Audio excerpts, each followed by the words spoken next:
WhatsApp ভাই বাজার কী অবস্থা সবার। ফিফা আসলে একটা চোর। ফিফা চুরি করে মেসির জন্য। মেসি টাকা দিয়ে কিনে নিয়েছে, ফিফার সভাপতিকে টাকা দিয়ে কিনে নিয়েছে, ফিফার সভাপতির মেয়েকে টাকা দিয়ে কিনে নিয়েছে, আমার স্বাস্থ্য বাইরে কিনে নিয়েছে, আমারে কিনে নিয়েছে, সকলকে কিনে নিয়েছে। আসলে মেসি এত টাকা পাইলো কোথায়? মেসির টাকার উৎস কী? এটা আমার জানতে খুব ইচ্ছা করে। এই টাকার উৎসটা কি আসলে কি? এই যে আমি একটা জার্সি পরে আছি, এটাতে তো মেসি খেলতো, তাই না? তো এই ক্লাব তো আসলে দেউলিয়া, তাহলে মেসি এত টাকা কামাইলো করছে এই কয়েক বছরে? মিয়ামিতে খেললে আর প্যারিসের পিএসজিতে খেললে কি এত টাকায় কামাই ফেলছে যে ফিফার মতো একটা এরকম একটা সংগঠন কিনে নেই, ফিফার প্রেসিডেন্ট কিনে নেই, ফিফার প্রেসিডেন্টের মায়াকে কিনে নেই, রেফারি কিনে নেই। আসলে সব কিছু সেট করে ছোটো ছোটো দলের সাথে খেলা ফেলে কীভাবে সম্ভব?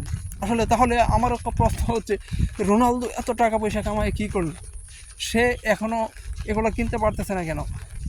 মেসি তো 22 সালে কাপ কিনে নিয়েছে, এবারও তো দেখা যায় কাপ কিনে ফেলছে। হয়তো এটা ফর্মালিটিসের জন্য সকলকে দেখাচ্ছে যে না আমরা খেলে যাচ্ছি, ছোটো দলের সাথেও খেলছি, আমরা পারি না, আসলে আমরা খেলে যাচ্ছি, আমরা অনেক কষ্ট হচ্ছি।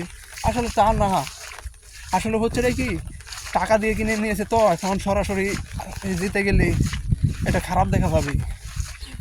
তাই তারা খেলে কষ্ট করে খেলে যাচ্ছে এরকমটা দেখাচ্ছে, কিন্তু তারা তো আগেই টাকা দিয়ে কিনে নিয়েছে, তাই না? যেমন মনে করেন কালকের ম্যাচটা ইজিপ্টের সাথে ছিল আর্জেন্টিনা, তারা 78 মিনিট পর্যন্ত 2-0 গোলে পিছিয়ে।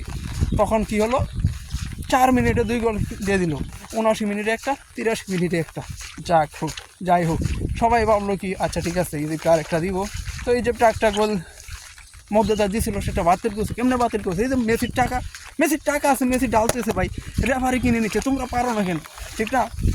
এই টাকার পাওয়ার, মেসির টাকা পাওয়া যাচ্ছে ভাই। আসলে ফিফা এখন আইসিসির মতো হয়ে গেছে, যা শুধু ইন্ডিয়ার জন্য কাজ করে, আর এখন ফিফা কাজ করছে আর্জেন্টিনার জন্য, মেসির জন্য। এটা খুবই হচ্ছে না। তো আসলে কি বলবো বন্ধু, তোরা তো দুঃখের বিষয়টা বুঝতে না, তোরা তো ব্রাজিল সাপোর্ট করো। আসলে এত টেয়া দেলাই যাচ্ছে, আমরা তো আর্জেন্টিনা সাপোর্ট করি, খুবই দুঃখ লাগে বুঝাস। তোর তো ব্রাজিল, পর্তুগাল সকলে, আসলে রে দুঃখ লাগতেছে তোদের জন্য, তোরা এরকম একটা সেট আপ দিতে পারলি না, এখন গর্তে লুকানো লাগতেছে, খুবই দুঃখ লাগতেছে। কিচ্ছু করার নাই, মেসি সেট আপ দিয়ে দিচ্ছে বিশ্বকাপ আমাদের। এই পর্যন্তই।